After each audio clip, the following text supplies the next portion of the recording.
역사기상 18장 21절 구약성경 547쪽에 기록되어져 있습니다.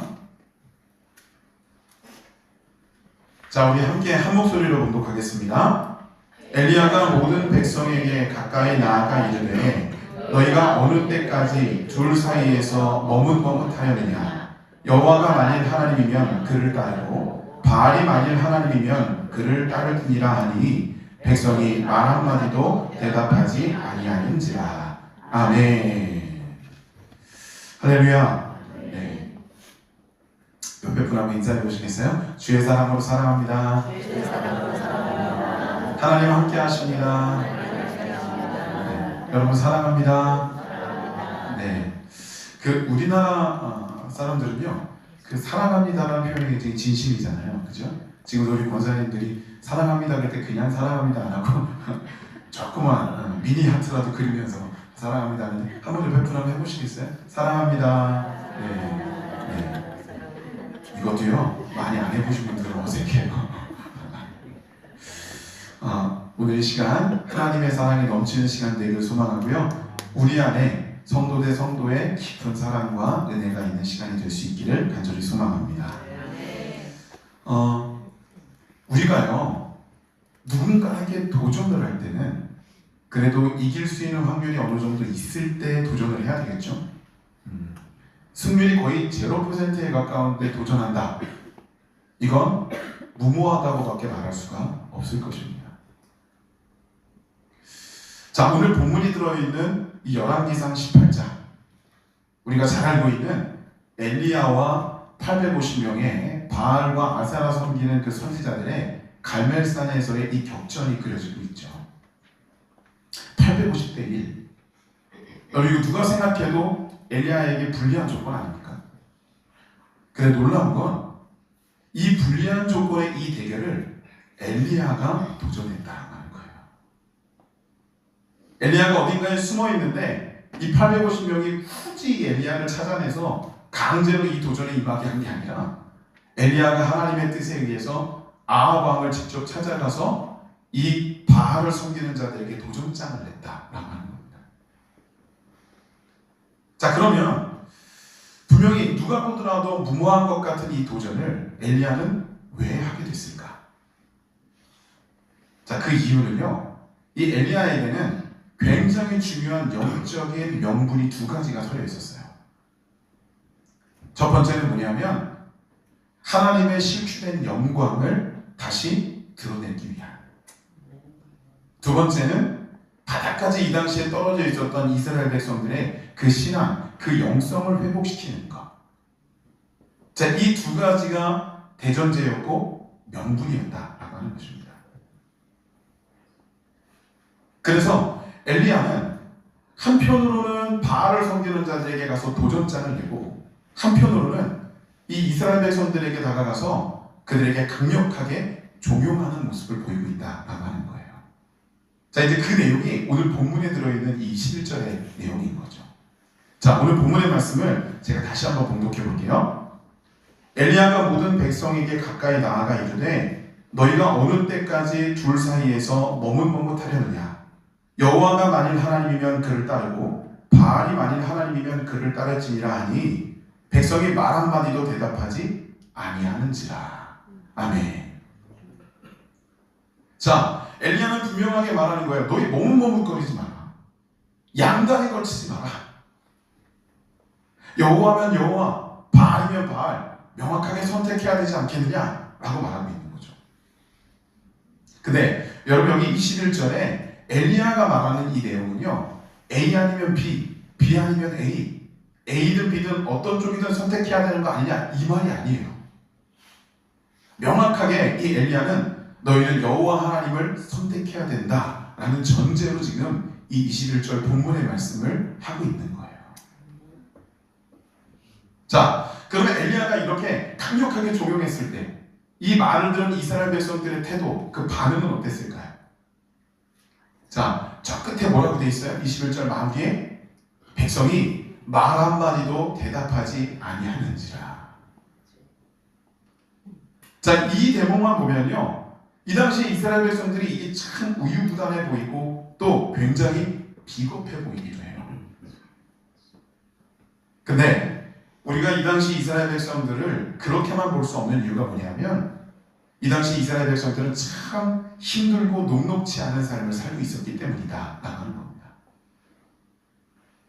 여기 분명히 백성들이 말 한마디도 대답하지 못했다라고 하는 건 긍정이든 부정이든 어떤 쪽도 자신들의 의견을 표현할 수 없었다는 소리인 거예요. 왜냐하면 일단은 이스라엘 백성들은 선민이었잖아요. 그죠? 하나님이 선택한 민족이었어요. 아무리 그들의 신앙이 무너졌고 이스라엘이 남과 북으로 분열왕국이 됐다 할지라도 이들이 내가 하나님의 백성이다라고 하는 걸 잊지는 않고 있었다는 겁니다. 자, 분명히 이 이스라엘 백성들은 자기들이 하나님의 백성이라는 걸 알고 있어요. 그렇기 때문에 여기 이 엘리야가 이렇게 강력하게 종용했을 때 그 말을 들은 이후에 이들은요 신앙 양심대로만 본다면 분명히 하나님을 선택하고 하나님을 향하여서 손을 들었어야만 한다는 거예요. 근데 이스라엘 백성들이 지금 신앙 양심대로만 행동할 수가 없었다는 거죠. 왜냐하면 850명이나 되는 이방신을 섬기는 그 선지자들이 시퍼렇게 눈을 뜨고 쳐다보고 있었기 때문이다 라고 하는 거예요. 이 당시에 이 이방 선지자들은요 굉장히 권세가 막강했던 그런 사람들이었습니다.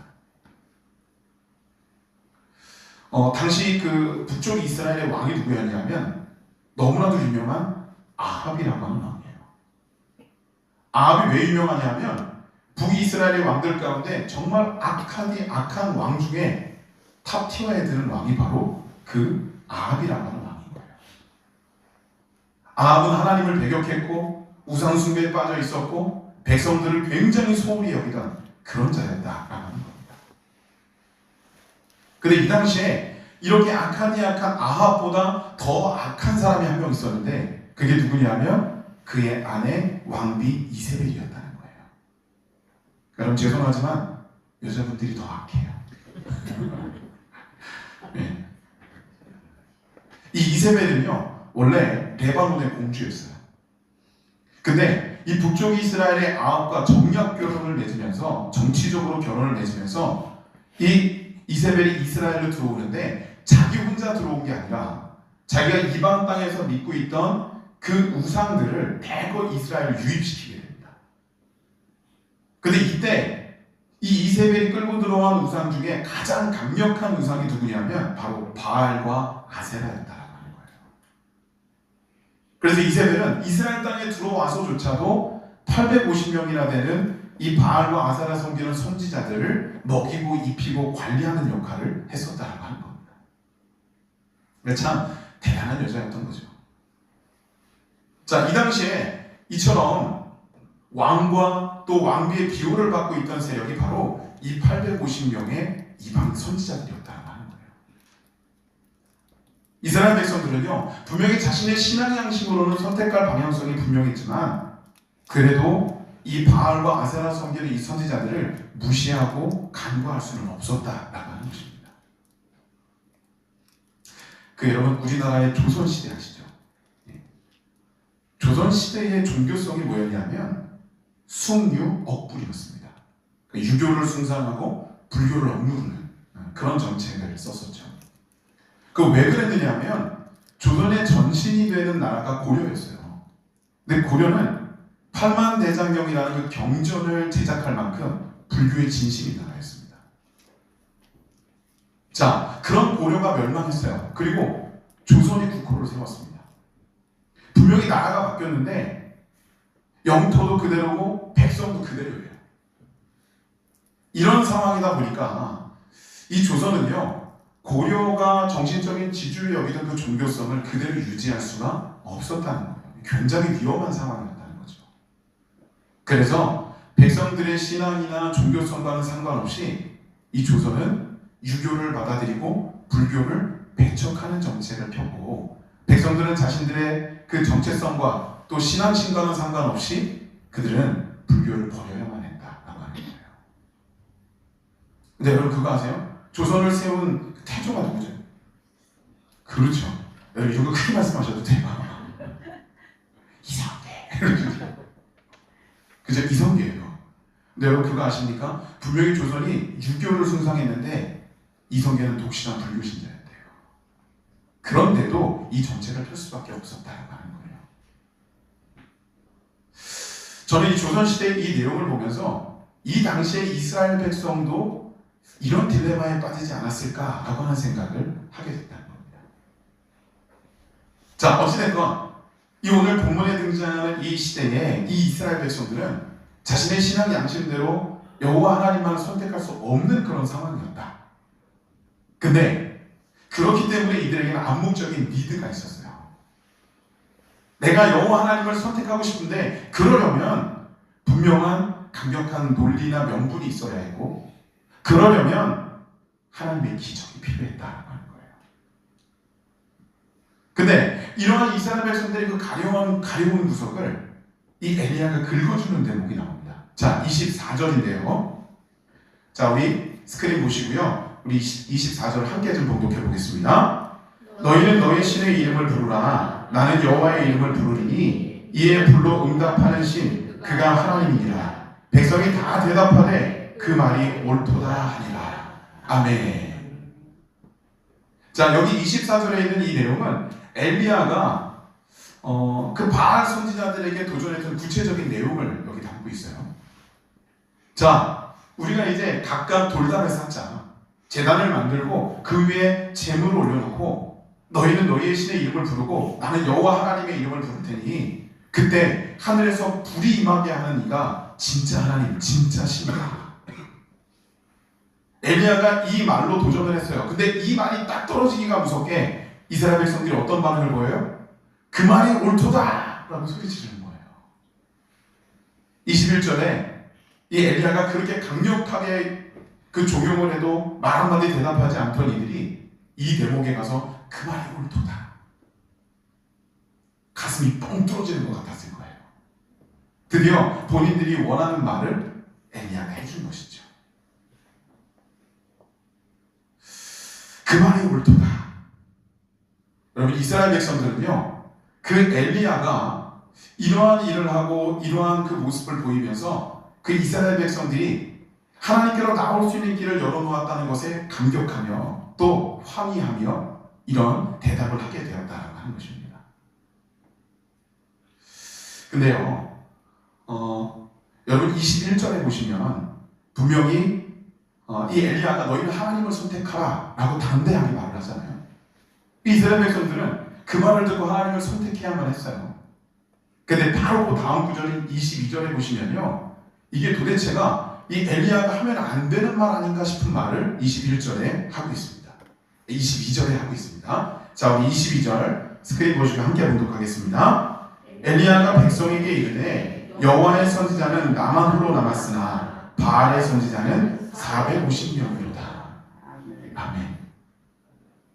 이 보통 나를 따르라, 나를 따라와라 이렇게 말하려면 다른 대상보다 내가 조금 더 특출나고 다른 대상보다 내가 좀 더 강력한 힘을 가지고 있고 이걸 좀 드러내야 되지 않겠습니까? 근데 여기 22절에 있는 이 말씀은요, 절대로 이스라엘 백성들이 엘리야 쪽을 선택하면 안 되는 내용인 거예요. 나는 혼자 했는데 저들은 450명이라. 사실 근데 여러분 이거 450명이 아니에요. 850명이에요. 왜냐하면 바알을 섬기는 자들 450명과 아세라를 섬기는 자들 400명이 합쳐졌어요. 제가 예전에 왜 바알신이라는 그 대상을 얘기할 때 항상 아세라를 함께 이야기하는지를 설명드린 적이 있어요. 왜냐하면 바알과 아세라는 부부예요. 바알이 남편이고 아세라가 아내예요. 그래서 이 바알과 이 아세라는 언제나 함께 회자돼요. 그래서 그 갈멜산에서 이 엘리야가 대적했던 그 이방신을 섬기는 그 선지자들의 숫자는 450명이 아니라 850명이었다는 거예요. 자, 450명이든 850명이든 지금 엘리야는 몇 명이에요? 나 혼자라는 거예요. 굉장히 불리할 것 같은 그런 대목이지만 중요한 건 여기 22절의 이 말씀은요, 가장 강력한 영적인 선포가 담겨져 있다라고 하는 겁니다. 나는 홀로 있다. 그러나 홀로인 나에게 역사하시는 하나님이 너희에게 어떤 기적을 일으키시는지 너희는 보게 될 것이다 라고 하는 거예요. 이 강력한 선포를 이스라엘 백성들 앞에 분명하게 전달하면서 이 엘리야는 갈멜산으로 나아가게 된 거죠. 자, 드디어 850대 1에 이 결전이 시작이 됩니다. 먼저 시작한 건 바알과 아세라 섬기는 자들이었습니다. 여러분, 850명이에요. 그 숫자로 뭘 못하겠어요. 그죠? 아무리 돌담에 쌓는 것이 신기한 일이라 할지라도 850명이 함께 나서면 그거 한순간에 이루어질 일이죠. 그들은 자기들 나름대로 돌담을 쌓고 위에 재물을 올려놓습니다. 그리고 자신들의 신의 이름을 부르며 제 의를 이루기 시작하죠. 열심히 합니다. 근데 정오가 될 때까지 아무 일도 벌어지지가 않는 거예요. 시간이 지나면 지날수록 이들은 불안해지기 시작해요. 그러다가 급기야 시간이 더 지나도 아무 일도 벌어지지 않자 이들은 자기 몸을 자해합니다. 그러면서 막 피투성이가 돼서 뛰기 시작하는 거예요. 근데 그래도 여전히 아무 일도 벌어지지 않아요. 당연한 거죠.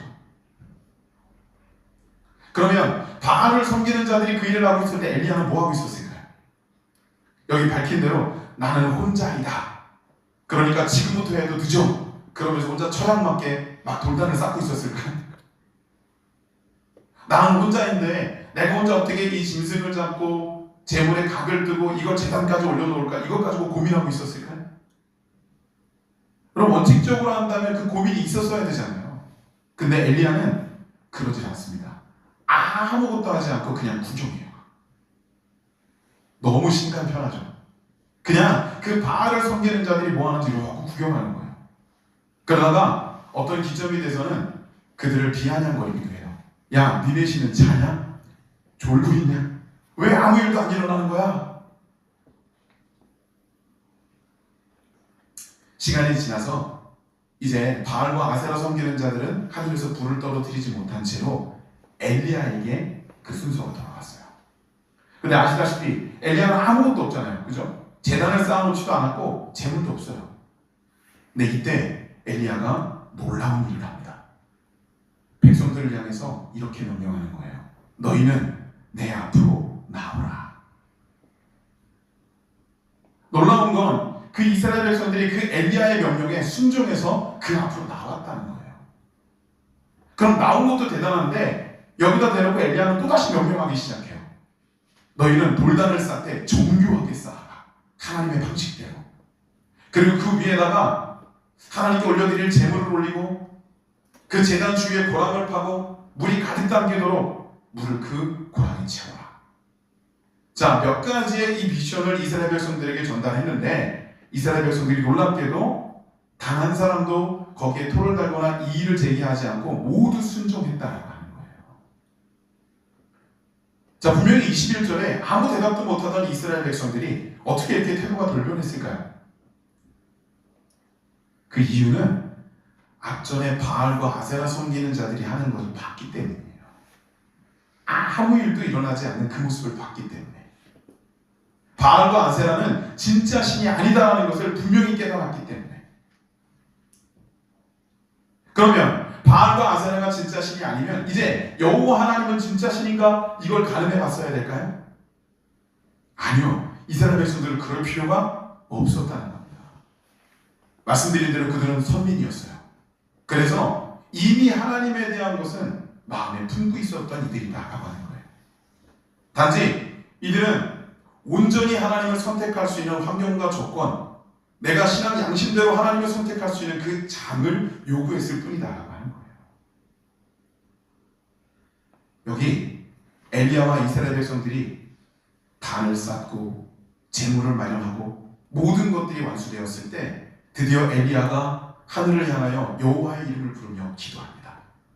그때 어떻게 됐을까요? 하늘에서 불이 임합니다. 이때 엘리야가 이스라엘 백성들에게 또 한 가지를 명령해요. 너희는 저들을 잡으라 라고 명령합니다. 이스라엘 백성들은 모두가 나아가서 그 850명의 바알과 아세라 섬기는 자들을 잡습니다. 그리고 기손 시냇가로 이들을 끌고 내려가서 죽여요. 언제나 머뭇머뭇하던 이스라엘 백성들, 우유부단해 보이고 비겁해 보이는 이스라엘 백성들, 근데 그들이 하나님을 명확하게 선택하자 그들의 행동이 달랐고 그들의 삶이 달랐고 그들의 신앙의 고백이 달라졌다는 거예요. 사랑하는 여러분, 우리도 분명히 우리 힘으로 이길 수 없는 어려운 도전의 자리에 나가게 될 때가 있습니다. 근데 그 도전이 영적인 도전이고 하나님의 영광을 위하여 신앙인다움의 삶을 위한 도전이라면 하나님께서는 기적하에 우리에게 분명히 승리를 허락해 주신다는 거예요. 그래서 엘리야는요, 말씀 속에서 오늘날 우리들에게까지도 끊임없이 이 당시에 했던 이 강력한 조용을 이루고 있다는 거예요. 너희는 여호와 하나님을 선택하라. 힘든 거 알고 어려운 거 알고 때로는 불합리해 보이는 것도 알지만 그러나 그 안에서도 너희는 여호와를 선택하라. 그러면 하늘에서 불이 떨어지는 기적과 그 하나님의 역사를 경험하게 될 것이다 라고 하는 겁니다. 여러분, 세상의 권세를 너무 두려워하지 마시고 그 세상의 권세에 주눅들지도 마세요. 왜냐하면 우리 하나님이 계시거든요. 여호와 하나님이 계시거든요. 여러분, 그 하나님께서 우리를 이끌어 가십니다. 그래서 우리는 언제나 그 하나님 앞에 겸손히 행해야 되지만 세상 앞에, 세속 앞에 나아갈 때는 담대하고 당당한 모습으로 진정한 하나님의 백성됨의 모습으로 온전히 나아갈 수 있기를 간절히 소망합니다. 여러분, 그 영적인 도전의 삶, 오늘 이 시간 저와 여러분들에게 이루어질 수 있기를 주의 이름으로 축복합니다. 아멘. 기도하시겠습니다. 거룩하신 하나님, 감사합니다. 오늘 이 시간에도 우리는 세상이 우리들에게 도전해오는 그 도전에 때로는 내가 불합리하고 어려워 보이지만 담대하게 하나님을 믿고 도전하는 모습으로 나아가게 됨을 이 시간 고백합니다. 정말 힘들고 어려운 도전일지 모르지만 하나님이 함께 하시기에 우리는 당당할 수 있고 담대할 수 있습니다. 절대로 쓰러지지 않게 하시고 때로는 쓰러졌다가도 담대하게 일어나 하나님의 거룩한 권능하에 그 모든 도전을 승리로 이끌 수 있는 우리 모두가 될 수 있도록 인도하여 주시옵소서. 이 시간에도 하나님 우리와 함께 하신 줄 믿사오며 예수님의 이름으로 기도드렸습니다. 아멘. 자, 오늘부터는 우리 결단 찬양이 좀 바뀝니다. 주만 바라보자, 우리 찬양 하나님께 올려드리면서 우리 결단함을 잠시 기도하도록 하겠습니다.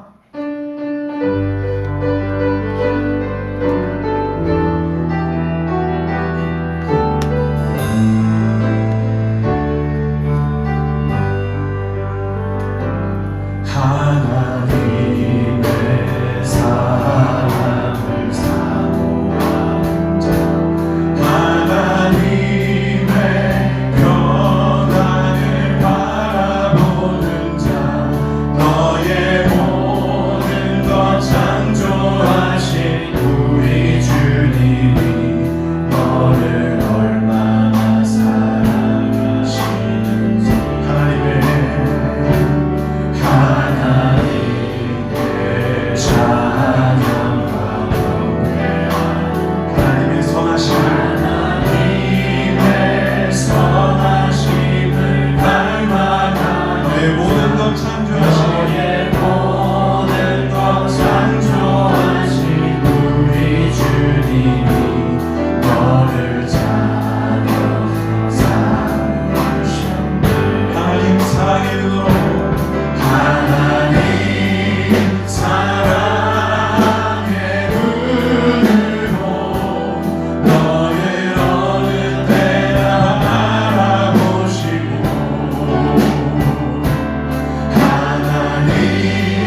주님만을 바라봅니다. 온전히 주님과 함께함으로 때로는 불합리하고 어렵고 힘든 도전이라도 주님을 향하여 나가는 그 도전을 멈추지 않는 우리가 되게 하시옵소서. 때로는 우리가 선택해야 될 때 하나님이 아닌 다른 존재를 선택하지 않도록 인도하시고 오직 여호와 하나님만을 바라보며 선택함으로 주님의 거룩한 기적을 맛보는 우리 모든 영등포의 가족들이 될 수 있도록 인도하여 주시옵소서. 하나님 함께 하신 줄 믿사오며 예수님의 이름으로 기도드렸습니다. 아멘.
성부 하나님의 그 만극하신 사랑과 성령님의 감동감화 역사하심이 오늘 이 시간 엘리야처럼 하나님의 거룩한 도전을 이어가며 하나님을 온전히 선택하며 나가야 될 우리 거룩한 하나님의 백성들, 영등포 가족들 머리머리 위에 이제로부터 영원토록 함께 하시기를 간절히 축원하옵나이다. 아멘.